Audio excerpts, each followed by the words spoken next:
juices flowing. You know what I mean? It's so good. I don't even know what to say. So that's, I mean, that just always motivates me. I was just watching, they have the animatics up on YouTube, by the way, for season 1. I was just watching that yesterday. So I'm still his answer. It's great. Check it out if you haven't seen it. Yindy.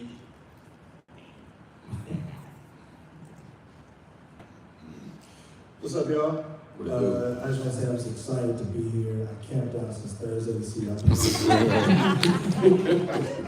Really excited about y'all. The question is, and this is something that varies for everybody, but you're gonna get this. I'm sure you got some of this sometimes in pictures. Why animation? But specifically, where do you see animation taking your projects that you can't tell in any other medium? For me, that's easy. It's hella hard to get into a prison and get reference images.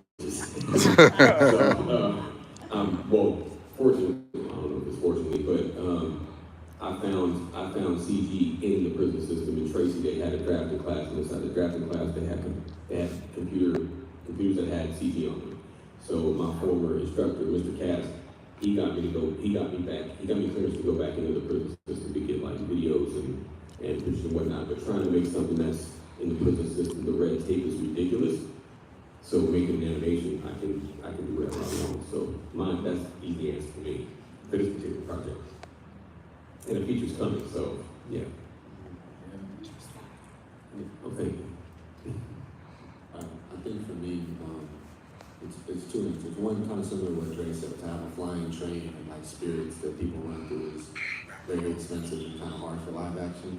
But also, I think there's just a beauty and a simplicity and kind of a magicalness to animation that makes it more than just a practical decision, but just for the art itself, I think that it breeds another level of life into it. And also just the animation community, like how we've been able to build this community, people so down to help out on projects. I haven't seen that same level of just openness to just collaborate with other people in the live action community as I've seen in animation. So that's what it is. To backpack off of that, I think that reason is because animation, which we love live action film too, but animation is the blankest canvas that you can work from. So you're really able to make a real input and an impact on a project. I think that's a lot of what I've learned along the way too with doing sound for animation. Like I said, it's not post-production, it's pretty much production. So there are some things to feed off, but you are sculpting it literally from air. And it's fun. It's a unique thing, and it's something that people that are really creative can rally around. And I think that's why the community is so tight-knit too.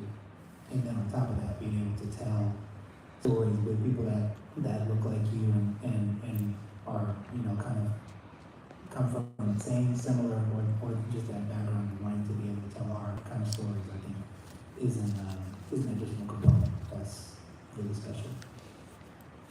Yeah, there's the abstract element of animation where you can see something squash and stretch is more expressive than somebody real doing it. I mean, you all seen Dragon Ball Z, the cartoon versus the live action, the trash live action. Tell them how you feel, son. Live action Dragon Ball Z does not exist. Yeah. Yeah, it was garbage. And walking around and building somewhere, but there's a certain level of expressiveness that you can get in animation that you just can't get in live action. I mean, you got certain technology and software now that you can kind of merge the two, but still, it's something like when you watch Tex Avery or the old Flintstones, like the Jetsons and Dexter's Lab, like all that stuff is like, I mean, it has a certain charm to it that like it's hard to get anywhere else. I'm not saying it's impossible, but it's difficult. I could cut my question short. You had a question? Oh, we're good to Super quick question. Like you all are saying, my husband and I are content creators, and there's so many stories that really only animation can bring to life. But if we're looking to work with animators, besides just the regular, like, hiring someone off of Upwork or Entertainment Careers, is there somewhere you recommend finding animators to work with? And also, and what to look for in those animators? Like, when you're hiring and you have a lot of animators, what are you really looking for? What's gonna make someone stand out to you?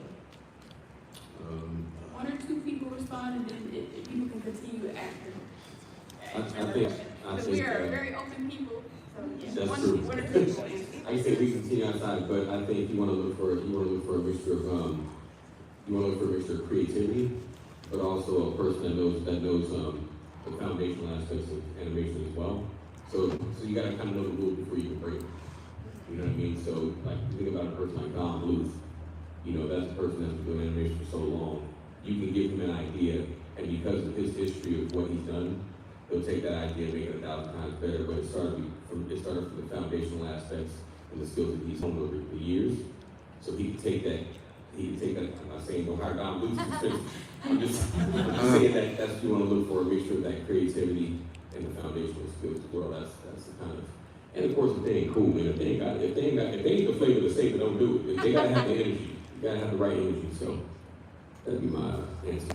Yeah, like their work is important, but their personality matters, I think, the most too. Yo. If they cannot take requests from you or work with you on the same page, then no matter how good they are as an artist, it's not gonna work for your project. So Word. yeah, look for the personality. Alrighty.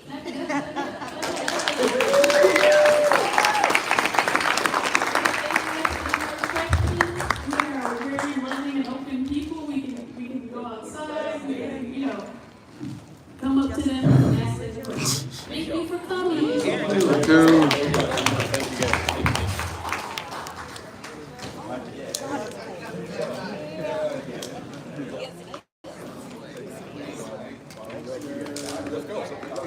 Hey. Oh yeah, for sure.